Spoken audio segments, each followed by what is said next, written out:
Christ and the power of resurrection, you need to participate in his sufferings.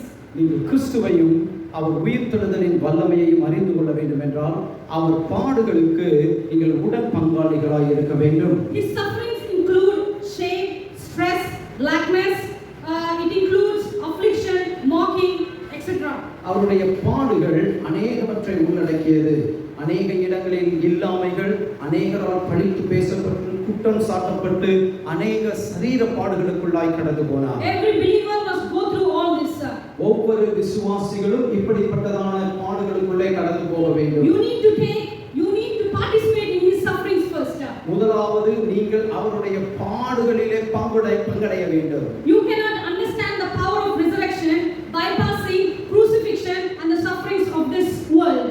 தேவனுடைய உயிர்த்தெழுதலின் வல்லமையை நீங்கள் அறிந்து கொள்ள வேண்டும் என்றால் அவருடைய பாடுகளும் இந்த பூமியில் அவர் சகித்தவைகளையும் நீங்கள் அறியாமல் நீங்கள் அந்த வல்லமையை அறிந்து கொள்ள முடியாது. This world killed the author of life.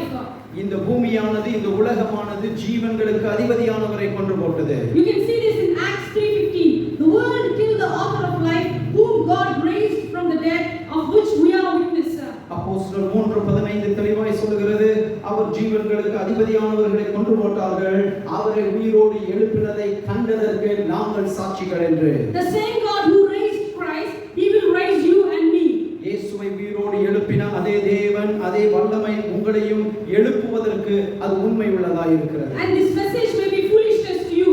இந்த செய்தி, இந்த வார்த்தைகள் உங்களுக்கு பைத்தியக்காரத்தனமாய் தோன்றலாம். The word of God says, message of the cross is foolishness to those who are perishing, but for us it is the power of God. 1 கொரிந்தியர் 1:18 மிக தெளிவாய் பவுல் அடிகளார் எழுதுகிறார், சிலுவையை குறித்த உபதேசம் இந்த உலகத்துக்குரியவர்களுக்கு பைத்தியமாய் இருக்கிறது, நமக்கோ ரட்சிக்கப்பட்டவர்களுக்கோ அது தேவபலனாய் இருக்கிறது. If you think that we are foolish, you just leave it to our foolishness.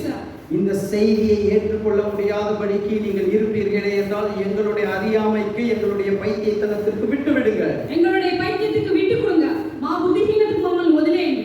You know why? It pleased God through this message only, through this foolishness only, the word should be preached, and this message will bring holiness and blameless, and we can live above reproach. Colossians 1:22. இந்த பைத்தியக்காரத்தனமாய் எண்ணப்பட்டதிலிருந்து பிரசங்கிக்கப்படுகிற வார்த்தைகளிலிருந்து தான் தேவன் மகிமைப்படுகிறார். இவைகளினாலே தான் நாங்கள் பரிசுத்தராகவும் குற்றமற்றவர்களாகவும் கண்டிக்கப்படாதவர்களாகவும் நாங்கள் தேவனுக்கு முன்பாக நிறுத்தப்படுவதற்கு தகுதிப்படுத்தப்பட்டிருக்கிறோம். I love this. We live above reproach. இந்த வார்த்தை எனக்கு அதிகமாய் பிடித்திருந்தது. கண்டிக்கப்படாதவர்களாகவும். கொலோசியர் 1:20-21. So don't worry about our foolishness. எங்களுடைய பைத்தியக்காரத்தனத்தை குறித்து நீங்கள் கவலைப்பட வேண்டாம்.